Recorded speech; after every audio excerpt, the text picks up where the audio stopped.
What if the greatest threat to humanity wasn't evil at all?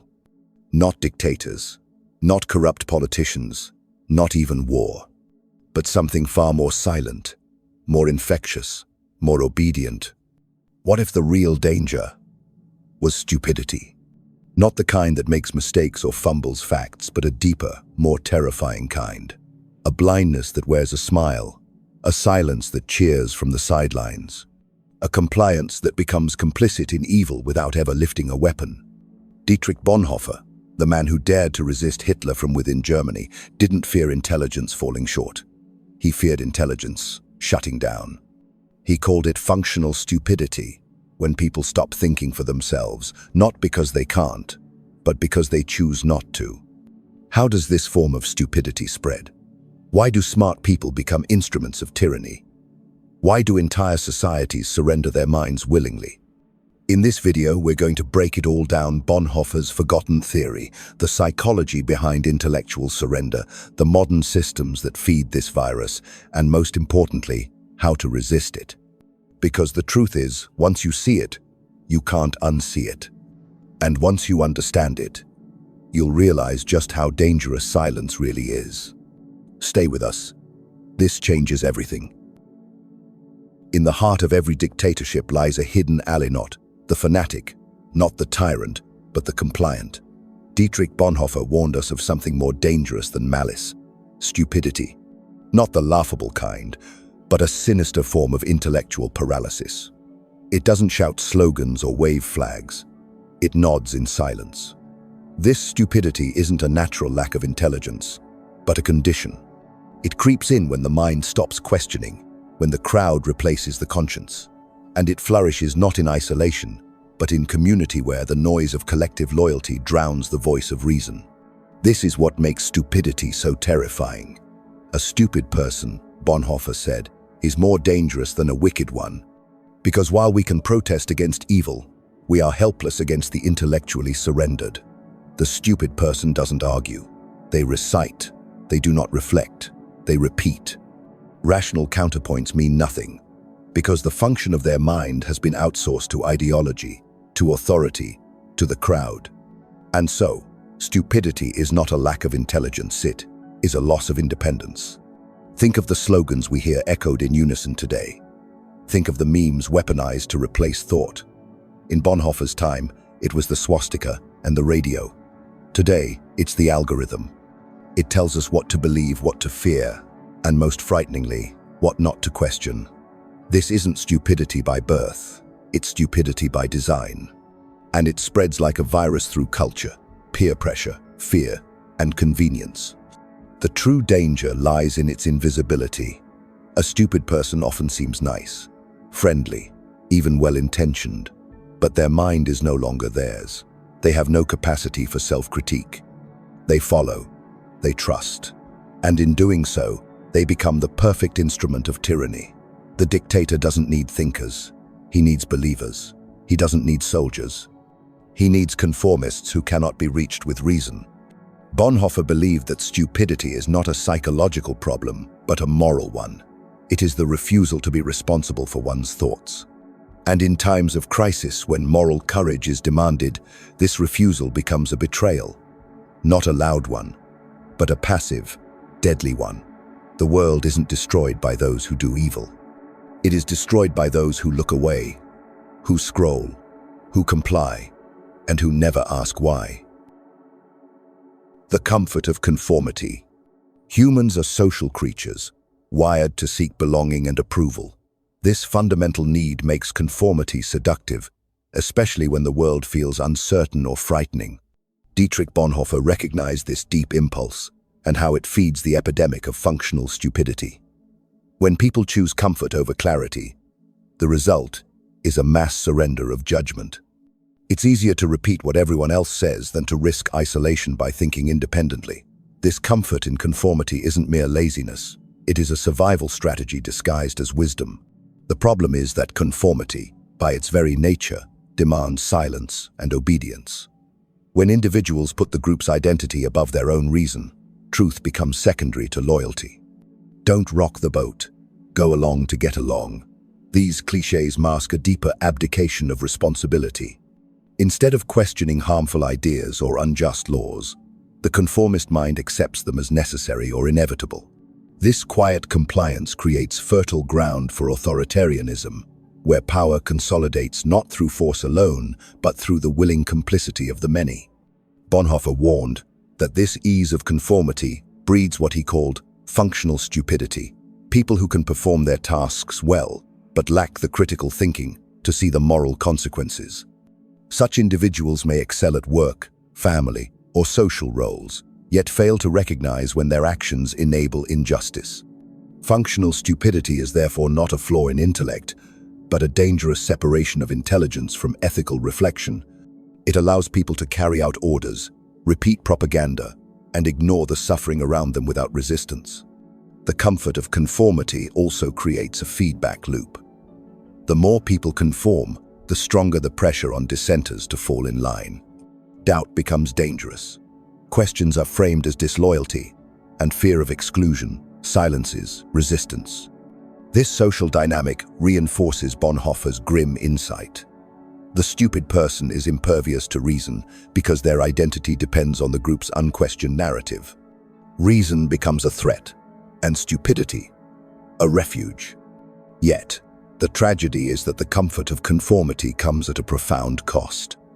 It robs society of its moral compass and starves the courage necessary to confront injustice. When enough people surrender their judgment to the comfort of belonging, tyranny grows not just by power, but by the absence of opposition. Bonhoeffer's message is clear. True freedom demands the courage to think alone, to break the comforting silence, and to bear the consequences of dissent. The danger of intellectual surrender. Intellectual surrender is the quiet surrender of our capacity to think critically and question authority. It is a subtle but devastating form of obedience, where individuals give up their autonomy by accepting ideas without scrutiny. Dietrich Bonhoeffer saw this as a key element of functional stupidity, a state where people willingly abandon their intellectual freedom to avoid conflict or discomfort. When people surrender their minds, they no longer engage in the difficult work of judgment, but become passive instruments of the status quo. This surrender often begins innocently. It can be as simple as deferring to experts or accepting common wisdom without challenge. Yet, over time, the habit of uncritical acceptance dulls the mind's ability to discern truth from falsehood. Intellectual surrender is a betrayal of our responsibility as thinking beings, and it paves the way for manipulation and control. When individuals stop questioning, propaganda and lies flourish unchecked, becoming accepted realities that shape collective behavior and beliefs. Bonhoeffer emphasized that intellectual surrender is not the result of ignorance, but of choice, motivated by fear, laziness, or the desire for social harmony. People often choose mental passivity because critical thought demands courage and effort, especially in hostile or conformist environments. The intellectual surrenderer avoids discomfort by conforming mentally, even when their conscience protests. This cowardice, disguised as practicality or civility, deepens the crisis of functional stupidity. Moreover, intellectual surrender weakens the social fabric. When large groups cease to think independently, society becomes vulnerable to authoritarianism and injustice. Without critical minds to challenge power, moral decay spreads, and the instruments of oppression tighten their grip. Bonhoeffer's warnings remind us that intellectual freedom is not a luxury, but a necessity for a just society, one that depends on citizens willing to question, dissent, and seek truth, even when inconvenient. Ultimately, the danger of intellectual surrender is the loss of human dignity. Our capacity to think, reflect, and choose defines our humanity. To surrender this capacity is to give up the very essence of freedom. Bonhoeffer's call is urgent. Resist the temptation to yield your mind, for in doing so, you preserve not only your integrity, but the possibility of a better, freer world. The role of conformity in functional stupidity. Conformity is the powerful social force that compels individuals to align their beliefs, attitudes, and behaviors with those of a group, often at the expense of independent thought. Dietrich Bonhoeffer identified conformity as a critical driver of functional stupidity because it pressures people to abandon their critical faculties in order to fit in or avoid conflict. The desire to belong and be accepted is natural. Yet when conformity overrides conscience, it silences dissent and diminishes intellectual courage. In many societies, conformity is rewarded and dissent punished, sometimes subtly and sometimes brutally. People quickly learn that questioning norms or challenging authority invites ostracism, ridicule, or worse. This environment fosters a collective mindset where speaking up becomes risky and compliance the safer path. Bonhoeffer observed that such conditions create fertile ground for functional stupidity because individuals prioritize social harmony over truth, allowing harmful ideas to go unchallenged. The mechanism of conformity works through social cues and implicit expectations rather than explicit orders. People internalize the unspoken rules of behavior and thought, creating a self-reinforcing loop of silence and submission. This dynamic weakens the individual's capacity for critical judgment, as the fear of standing apart overwhelms the impulse to question. Consequently, the group's collective intelligence declines, replaced by a herd mentality that dismisses complexity and nuance. Bonhoeffer's analysis reveals that conformity is not just a psychological phenomenon, but also a political tool. Authoritarian regimes exploit conformity by enforcing rigid social codes and punishing non-conformity, effectively manufacturing a compliant populace. Even in democratic societies, peer pressure and cultural norms can suppress dissent, leading to a subtle but pervasive erosion of intellectual freedom. Functional stupidity thrives in this environment, perpetuating ignorance and injustice. To resist conformity, Bonhoeffer urges individuals to cultivate moral courage, the willingness to stand alone if necessary. This resistance is not about rebellion for its own sake, but about preserving the capacity to think and act ethically. By questioning group norms and defending truth, individuals can break the cycle of functional stupidity and foster a society where free thought and genuine dialogue are possible. Conformity, then, becomes not a given, but a choice one that requires vigilance and bravery to reject. The danger of intellectual surrender. Intellectual surrender is the moment when individuals relinquish their responsibility to think critically and question the world around them. Bonhoeffer viewed this surrender as a pivotal element of functional stupidity because it marks the point where people stop engaging their minds and simply accept whatever narratives or commands are presented. This abdication of intellectual duty allows harmful ideologies and destructive actions to flourish unchallenged, enabling the perpetuation of injustice. When individuals surrender intellectually, they stop asking why or what if. Instead, they rely on other often authorities or dominant groups to shape their understanding of reality. This passive acceptance can be motivated by fear, convenience, or a deep-seated desire for certainty in a chaotic world. Yet, this ease comes at a great cost: the loss of autonomy and the weakening of society's capacity for ethical reflection and progress. Intellectual surrender is closely tied to mechanisms of propaganda and manipulation. Those in power often seek to foster this surrender by flooding the public sphere with simplified messages, slogans, and distractions that discourage deeper analysis. Bonhoeffer warned that when people cease to question and instead accept official versions of truth without scrutiny, they become complicit in their own oppression. Functional stupidity thrives in such an environment as minds are numbed and critical faculties dulled. Moreover, intellectual surrender erodes the foundation of democracy and freedom.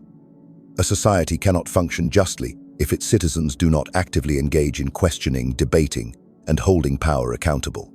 Without intellectual vigilance, misinformation and lies spread unchecked, and the social fabric weakens. Bonhoeffer's insight serves as a call to resist complacency and to reclaim the active role of thinking as a form of ethical resistance. To combat intellectual surrender, individuals must nurture curiosity and skepticism. This means cultivating the courage to challenge dominant narratives and to entertain uncomfortable truths. It also requires fostering environments where questioning is encouraged, rather than punished.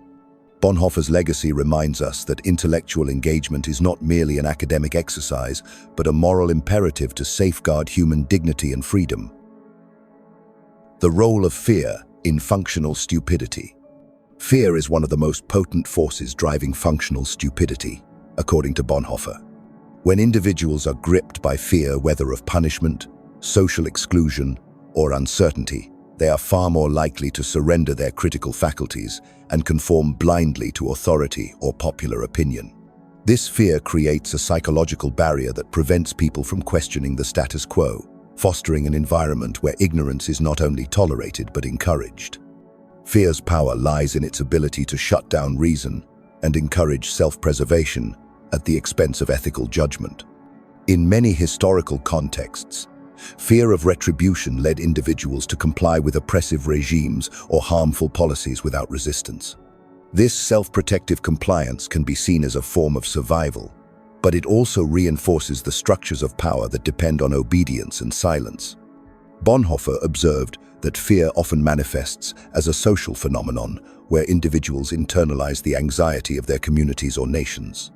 This collective fear can spread like a contagion, amplifying the effects of functional stupidity. When a society is paralyzed by fear, public discourse deteriorates and dissent becomes dangerous or impossible. People retreat into silence, reinforcing the very ignorance and passivity that enable destructive systems to persist. However, overcoming fear is essential to breaking the cycle of functional stupidity. Bonhoeffer emphasized that courage, both moral and intellectualis, the antidote to fear's paralyzing grip. Courage enables individuals to face uncomfortable truths and to act in ways that challenge injustice, even at personal risk. This bravery rekindles the human capacity for reflection and resistance, vital for the health of any society. Ultimately, fear's role in functional stupidity underscores the fragile nature of freedom and responsibility. It calls on each person to recognize the ways fear can manipulate their thoughts and actions and to consciously resist its influence. By doing so, individuals reclaim their agency and contribute to a society where critical thinking and ethical engagement thrive. Overcoming functional stupidity, the path to awakening. Overcoming functional stupidity is not a simple task. It requires deliberate effort, self-awareness, and a commitment to intellectual and moral courage. Bonhoeffer believed that the path to awakening begins with recognizing one's own complicity in the system of stupidity, acknowledging that silence, passivity, or uncritical acceptance all play a role in sustaining ignorance and injustice. This first step is both humbling and empowering, as it opens the door to transformation. True awakening demands active questioning and a refusal to accept easy answers. It means cultivating curiosity and skepticism, challenging official narratives, and seeking out uncomfortable truths. This process can be isolating and even dangerous, as it often runs counter to prevailing social pressures. Yet, it is essential for anyone who hopes to break free from the patterns of functional stupidity and contribute meaningfully to society. Bonhoeffer emphasized that awakening is also a collective journey. Individuals must find or create communities of like-minded thinkers and doers who encourage critical dialogue and mutual support. Such communities serve as bastions against the spread of stupidity, nurturing resilience and inspiring courageous action. Through collective engagement, people can amplify their impact and resist the forces that seek to diminish their intelligence and integrity. Education plays a vital role in overcoming functional stupidity. Not just formal education, but education in the broadest sense: lifelong learning, critical reflection, and ethical formation. Bonhoeffer advocated for an education that challenges conformity and promotes independent thought, teaching individuals how to think, not what to think. This kind of education fosters a sense of responsibility and empowers people to act justly. Ultimately, overcoming functional stupidity is a moral imperative. It requires the recognition that ignorance and passivity have consequences beyond the individual, shaping societies and histories. By awakening to this truth, individuals reclaim their humanity and help forge a world where justice, reason, and courage prevail. This chapter closes Bonhoeffer's call to resist stupidity, not with arrogance, but with humility, awareness, and persistent effort.